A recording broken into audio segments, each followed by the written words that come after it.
Hello, hello, hello, and welcome to the stream. This is Dr. Heatsink with Floating Poly, and I'm here to update progress on the Sakuya character rig that I'm doing. So, what way of realizing that I really wanted to try and take this rig up a level, I wanted to try and find some professional knowledge and apply it. And what we have here is more fixing of the issues we had on Saturday. So we did previously have an issue in the foot control where let me just get the correct one. There we go. Turn that down a little bit just so I can hear myself. Alright, so we did have an issue previously where the banking did not behave correctly. This has been fixed now. Let me just hide the other geometry. So I've bound some low poly sort of test geometry, which has some, basically it's just the model that's broken up just so that we can see issues in the rig, like if things are twisting out of the way. And so we can see now that the banking is working correctly. Okay. It isn't doing some weird deformation, and oops, I'll just make sure that's rehidden. Yep. And if we start moving the leg to more extreme positions, like if we can actually go all the way around and it doesn't do any flipping. And we can raise it upside down without it having a bit of a fit, which is absolutely great. And the way that this worked, the reason why it was having such an issue before was just down to the way that it was parented. Just the way that the IKs over in here were parented anyway. So I wonder if I can quickly find it. It's very not easy though, but if we just disable the geometry for a start and disable the reverse foot, just hide that. Over in here, there's two extra IK chains that are going on, which did feel really strange. I'm not, as I've said before, I'm not used to that. But if we have a look for them, it should be just in here. Yep. So there's the effectors, and if we look for the IK handle for them, over in legs, IK handle, well, this is the left leg, so let's go with that. There should be another IK somewhere around there. Hang on. Let me just hide the bone instead. Oh, I can't see it. It should be there. Oh, unless it's part of... there it is. Yes. There we are. Right, where was that? Yes, because it's reparented, it ends up going under control. And it is parented directly to the foot control. Whereas before, what I wanted to do was to try and use a parent constraint so that then it would be organized under the IK handles group. That can't actually happen. The actual reasoning for it, I'm not entirely sure, but there is a difference between parenting and parent constraint. It might simply be that it was translation only or something, or that the object was not taking the rotation property correctly. Perhaps something like that. Some kind, just basically technicality. Something perhaps like that. But regardless, it works now. That's an issue resolved, and just so glad to not have like completely crazy flipping actually. So you can extend it out as far as you like. You can move it out to the side. The banking will work. The pivot works. Rising works, and knee twist all works. So if we wanted to make a pose that's sort of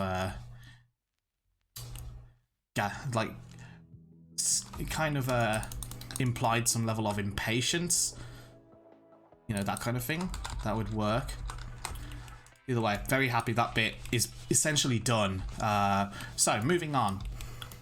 What I've got as well is the spine rig.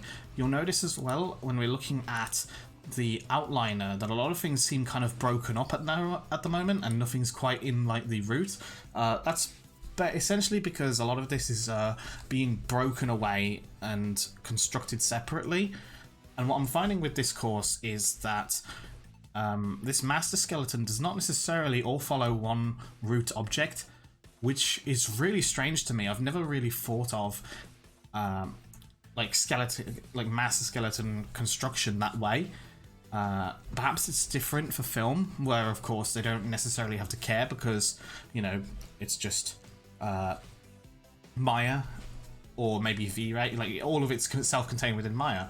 But as I'm sure that some of you may know, game engines tend not to like that. They tend to only want, like, there has to be a root bone at the very least, and everything is parented to the root bone. And in theory, you could like make arms separate from the clavicle and then parent them directly to the root, but that would not work very well with physics. So, you know, that's pretty much a non-option. So the way that I imagine this is going to happen is that this master skeleton will be organized as it wants to be in Maya, so it might all be quite separate and controlled with parent constraints and whatever.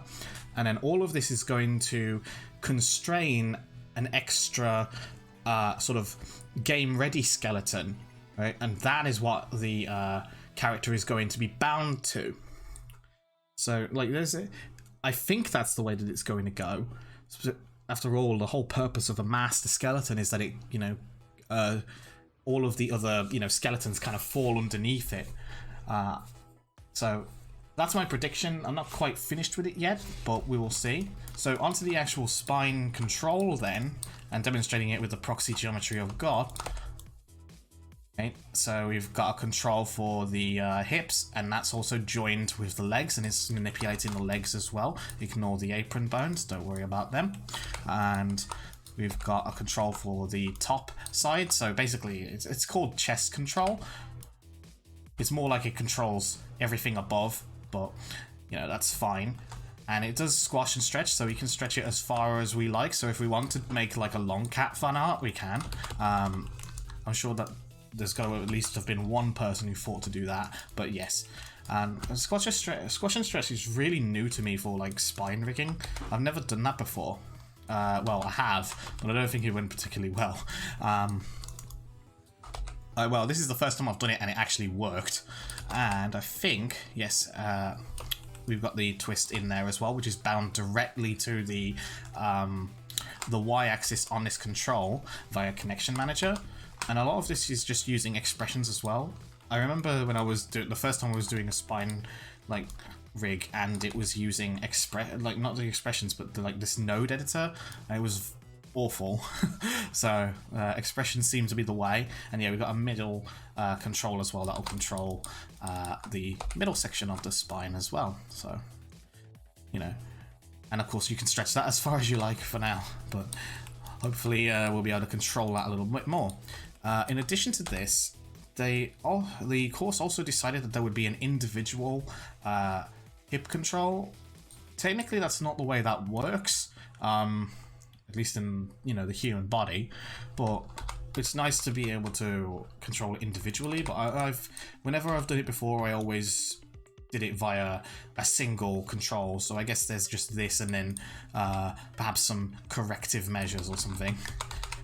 Anyways, and everything is contained under this sort of back control, or what I guess you would call back control.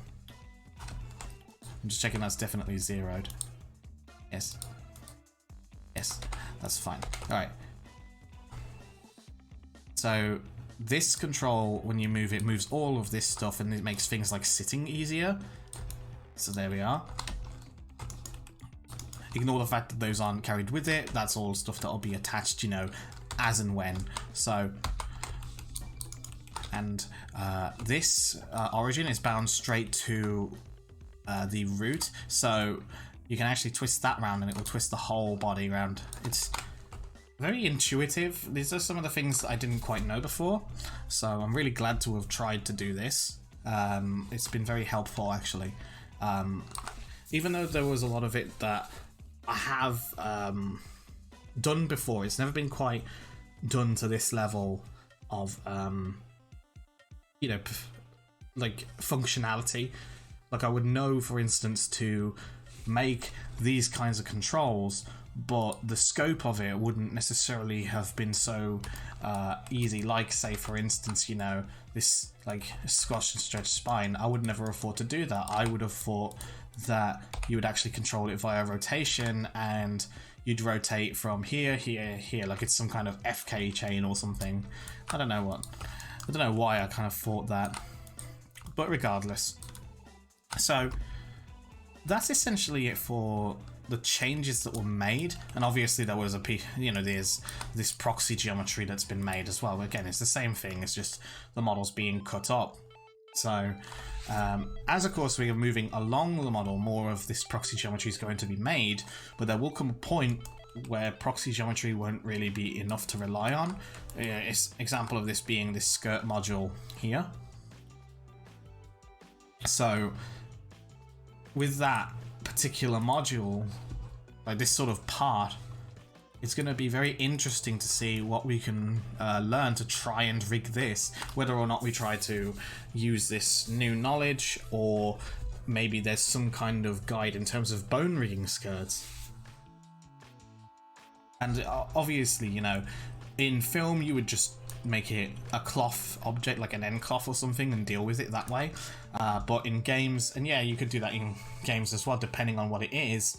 But if there's certain animation material, like if there's certain animation properties that need to behave in a particular way, you're going to need to animate it somehow, and probably as a physics object rather than, you know, necessarily a cloth. You know, that kind of thing. Like, not every cloth is going to behave as a totally realistic cloth, is what I mean. But most of it will, so, you know. Anyways, so in terms of what we've got coming up next, we are starting the process of an FKIK controller. We're about halfway through, I think. And if we just show, obviously, an FK controller is very simple. And this is just bound to an extra pair of bones. So if I just hide some stuff just to make it a little easier to see. Let's look for that. There. Just hide that for now. And obviously when this control rotates, it brings the other control with it, which is also guiding this control. The only thing that's necessarily interesting about this is that the two bones have an expression that essentially says how much they should rotate. It's really just divided in half, that's all it is. If we go over to expression editor for this, it really is just the, that bone is equal to that control's rotation divided by 2 or multiplied by 0.5. It's really it. There's nothing complicated there. So all that means is that these two bones rotate at half the rate, so that the full rotation will match, the combined rotation will match the actual control. Very, simple but effective. Because I've never done a forward kinematic control for a double jointed set before, so I'm glad it was quite easy. And obviously there's the expression for the spine control there. Let me just zoom in and yep, there you go. Screen cap that for whenever you want to make a spine, or just look at the course, that's probably easier.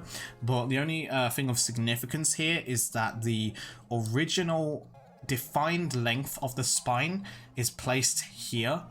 The only thing that I think would be nicer if there was some way of adding that as some kind of variable or input,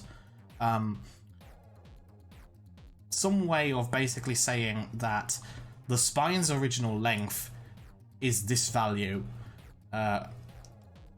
we know that this value comes from curve info 1, which essentially is just an exposed value from the spine curve. But if there was a way to like store it as a property on somewhere that can be referenced, that would be great, rather than having to go into the expression editor and changing this value to, you know, that particular value. Would be quite nice. But I imagine that's something that you'd probably do through Python or something. Maybe. Probably.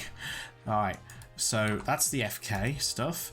And the IK stuff, I'm not sure if it's totally done yet. We do have the actual IK setup working, and there is a pole vector here. Sorry, it's a bit hard to see with that. But it will point towards the given control. I am hoping that there is something similar to this sort of no flip setup that they've got on the leg. I guess we'll have to see. I remember when I was doing this as well, and I would try like parenting this pole vector to some other control to try and automate it a bit more, but it never really worked out very well. So there's that. Yeah. So that's essentially where we're moving to for next time, and what I hope is that we'll have a fully working arm rig to show, and you know, whatever else we move into that's worth, you know, talking about. And I'm hoping to keep these sessions quite short and informative. You know, kind of like it's almost like a dev diary. So we're hitting 17 and almost 18 minutes now. 20 minutes seems like a good length for these. So, yep. Okay. And I'll only upload them when I do enough to it that is worthy of making a 20-minute video, I think. I think that would be a lot healthier, since I can't necessarily ad-lib or work this thing because I'm following other instructions. So I think that works as a good compromise for when I'm learning something. Anyways, but if it was something like, you know, Substance Painter or sculpting, then of course we can just do a full 2-hour live stream. That would be fine enough. Anyways, if you've found this helpful, leave a like, or maybe you just like the progress or whatever. As always, like, these streams are always open, so any kind of questions that you have in comments or in chat is always welcome. And I hope to bring some more progress next time. Because it's more open in nature, this type of stream, it might not necessarily be the next day, because I've got to actually action, you know, things that I find and learn in this course. So it may very well be tomorrow, it might be next day. You know, there's no promises in this one, because, you know, it depends entirely on how much work I get through. Alrighty, so thank you very much for listening, and hope to see you next time. Bye bye.